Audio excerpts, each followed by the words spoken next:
It's great to be excited to make content again, and thank you guys for coming back to my channel, those of you guys that followed me for BG3. But today we have some really big Divinity news, and the funny thing is, last night I actually spent a couple hours on my couch brainstorming today's video, which was not going to be this video, over whether the game would be action, combat, or turn-based, and I had my argument set out why I thought it was going to be turn-based. Well, Jason Schreier just put out an article on Bloomberg.com, and I'm not going to just show you guys this article because this is a paid article. I had to spend $2, you're welcome, for the monthly trial, but I at least want you to see it so you guys know where this is coming from, and I'll leave a link to this article down below. But the title is Baldur's Gate 3 Maker Promises Divinity Will Be Next Level, so we have a lot to go over. Chapter markers below. But also note, I'll be referencing some other interviews as well, as I just noticed a bunch of them came out, so I'm coming back to edit a few things into this video. And the big quote from the interview is from Swen, of course, and he says, "It's a turn-based RPG featuring everything you've seen from us in the past, but it's brought to the next level." So I think this is a great choice out of Larian. Now, all of you guys that wanted this next game to be action, in the past, Swen has said that action is not completely out of the picture. They're not shy of action combat, I believe is the direct quote from like a year ago. So I think Larian will do an action game at some point in the future. And keep in mind, they're working on 2 ambitious projects right now. So even though you might not see it as soon as this game, which we actually do have a release time frame now, I'll talk about that shortly, I think there is a future where Larian gives us an action RPG, an action game on the level and depth of like Baldur's Gate 3 or Divinity Original Sin 2, but it's now confirmed to be turn-based. I think this is a smart move out of Larian. This is their success formula. For those of you unaware, Larian has done action games in the past, but they're from the 90s, early 2000s. I think their latest action combat game was 2014, which was Ego Draconis. None of them really were big hits for Larian. Original Sin 1 was like the start of Larian's success. Original Sin 2 made them like a front runner in the CRPG genre, and then Baldur's Gate 3 propelled Larian into a mainstream audience, into the stratosphere of RPG gaming studios. So this is where their success comes from, and now they're going to do that again, but I'm assuming it's going to be probably pretty unique compared to Divinity Original Sin 2, and also very unique compared to Baldur's Gate 3, because Baldur's Gate 3's turn-based combat is based off of 5th edition, and actually Swen talks about Baldur's Gate 3 in this article, and he says, Baldur's Gate 3 was a good game and I'm proud of it, but I think this one is going to be way better. Here we're making a system that's made for a video game. It's much easier to understand. So Baldur's Gate 3, they had to kind of stay within the rules of 5th edition for the most part, and it probably held them back from doing things that they wanted to do. Now they are in their own IP with a vastly more experienced team that's gathered so much XP over the years in turn-based combat specifically, and they can do whatever the heck they want. Night song is no more. And also in this article, Larian says that they recently switched to a new engine, which has led to some growing pains that Swen thinks will be worthwhile. And luckily for us, PC Gamer expanded on the engine question, and we learned that this is actually still their own engine. They're not using a different engine like UE5 or anything like that. This is new tech that they've been building towards for a while, which is going to allow them to do things that they could not do before. And Swen specifically was excited about stating that us players are really going to notice that when it comes to gameplay specifically. And we also learned that it is not a clone of Divinity Original Sin 2, but it's built on everything that they have learned from the previous games that they've done, and it should be easy to learn but hard to master. And Swen also hinted at giving us a good time at chaining things together, so I'd expect plenty of combos with skills in this game, and of course environmental effects. But speaking of the game's mechanics and rules, Swen said that they are using a new system called FAF. I think it's FAF, I'm not sure what it stands for, but this is a system in their new engine that allows designers to more rapidly experiment with rules, giving them great flexibility to change rules and try out new rules. This is really, really good news, and Swen seemed to be really excited to talk about that specifically. So this next rule system for Divinity, I think, is going to really end up being something that they truly want, what they envisioned, and something that they really think is fun, and that they won't necessarily be held back as much by the constraints of time or, you know, engine limitations, etc. They'll have a lot of flexibility to try a ton of different things. Back to Jason's Bloomberg article, Swen also stated, that Larian aims to finish Divinity in less time than Baldur's Gate 3, and Baldur's Gate 3 took 6 years to make, not only because of its scale, it's a huge game, the production quality was much more than anything they'd done before, etc.,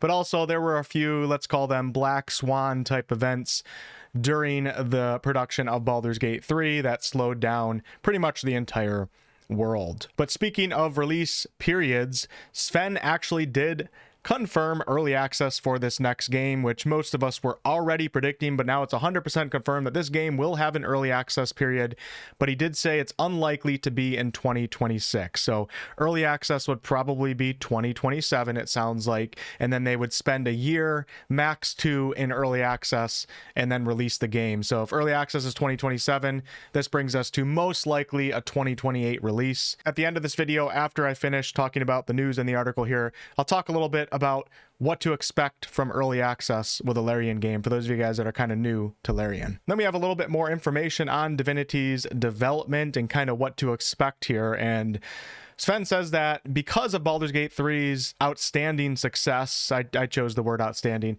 Larian can basically double down on even more narrative experimentation for this next game, Divinity. And Swen emphasizes to Jason choice consequence, making choices that have rippling effects throughout the entire game, and he even mentions the word factions in relation to Baldur's Gate 3, but that does make me wonder if that's like a hint as to what to expect from Divinity. Are we really going to be joining actual factions earlier in the game? In Baldur's Gate 3, you can kind of, like you can join the Absolute, etc., but it's not really like that. I wonder if this game will have a little bit more of a focus on factions, but either way, choice consequence and narrative permutation seems to be a really big focus of this game, which is great news for us RPG lovers. This tends to be what a lot of other games that label themselves as RPGs lack. The idea is that when you talk to fellow journalists about the game, you'll have completely different stories. We're doing a couple things that you haven't seen in RPGs before, I think. Direct quote from Swen. And this will get many of us thinking of a good playthrough versus an evil playthrough, a neutral playthrough, etc.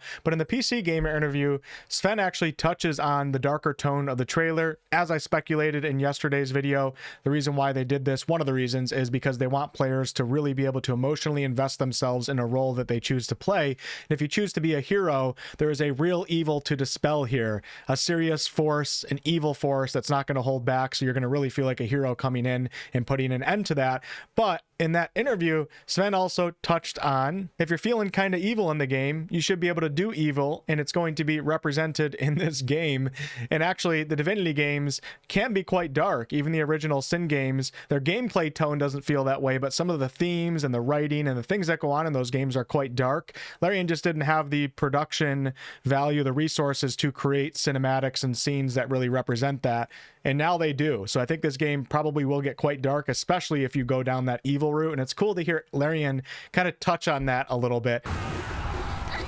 But back to talking about the game's development with the Bloomberg article. So we're also informed that Larian has changed up their game development process a little bit, as they are now developing Divinity's quests and storyline in parallel rather than in a linear fashion, which requires a much larger writing and scripting team than ever before. And Larian's actually up to 530 Larian employees right now, but he's also very serious about making sure that he doesn't rush anyone on the team, because allowing creative ideas to flourish just doesn't work in a rushed environment. Divinity Original Sin 2, I believe, finished with a team of like around 150. So Baldur's Gate 3 started with a team of that size and ended up growing to 400 plus.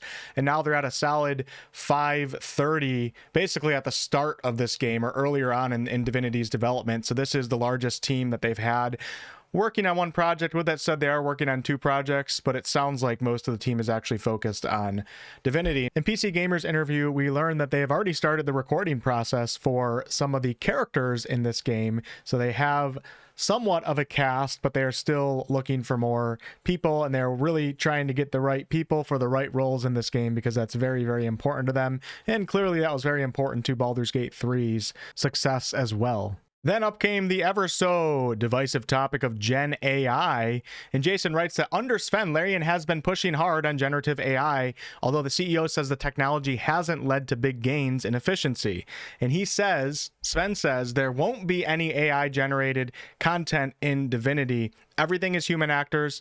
They're writing everything themselves but the creators often use AI tools to explore ideas, flesh out PowerPoint presentations, develop concept art, and write placeholder text. Jason writes, this is from Jason, the use of generative AI has led to some pushback at Larian, but, and this is a quote from Sven now, but I think at this point, everyone at the company is more or less okay with the way that we're using it. So it seems like they're using Gen AI to some degree, and of course AI tools. Every developer is using AI tools to help come up with ideas and develop things in this game, but the final product itself won't have like Gen AI. You're not going to have, you know, just something that was completely drawn up from something else, just put directly into the game. Just so you guys know, I think crpg did this as well. They did it with some of the art, but then they changed it to actual human art. I did a little bit of research on that, but don't quote me because I didn't like dig that deep into it. But regardless, this is probably going to be a topic that's brought up more in the future, so then maybe we'll get some more details. So that's the big news of the day.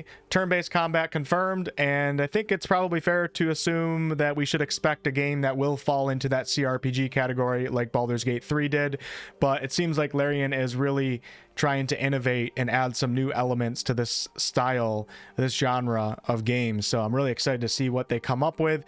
And early access confirmed, likely not in 2026, but it seems like it's a possibility by the way that Sven said it. I would assume no, though, so probably 2027, which would mean the game would likely come out 2028, maybe 2029. But I did say that I would quickly talk about what to expect from early access. So if you have not done a Larian early access before, if you choose to participate, I would expect to get access to an unfinished Act 1 of a 3-act game. In Baldur's Gate 3, we had about 75%, something around that, of Act 1 content. And the great thing about that is I hate when companies do early accesses and they release like the entirety of the game in an unfinished form.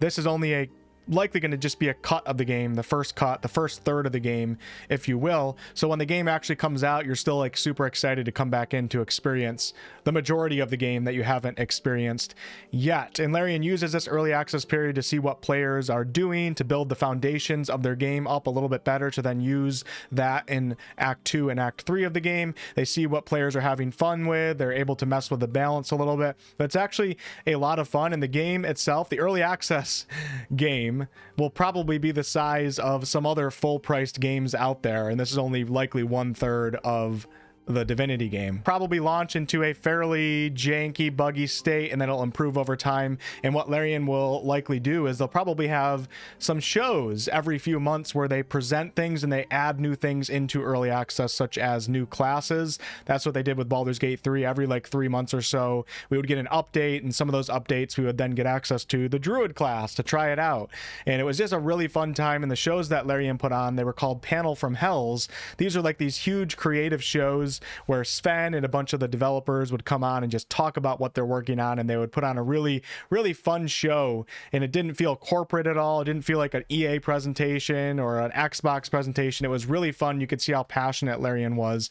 It's just a really fun time. Some of my fondest gaming memories are Baldur's Gate 3 early access period, believe it or not, maybe even more so than after the game came out, because everybody was just excited. We were all having a good time. We were so interested in seeing what was going to come out. We were excited for those Larian shows. I was making a ton of videos, which was a lot of fun for me. I like making videos on games that I'm actually passionate about. So this should be pretty fun, this early access period. And even if you don't participate, even if you don't want to spend the money early, totally understandable. What you can do is just watch the shows, and that'll be a lot of fun, and just keep up with the news versus actually playing the game yourself. And I think we're going to have a fun few years here of getting ready for Larian's next game. The anticipation is going to be high. So thank you all so much for watching. As always, I'll be covering all Divinity news on this channel, everything you can possibly think of, and I will be doing like a lore series and all that stuff at some point. And I just started a Divinity Original Sin 2 live stream series on the channel. All right, I'll catch y'all. I might even be live tonight. Catch y'all on the next one.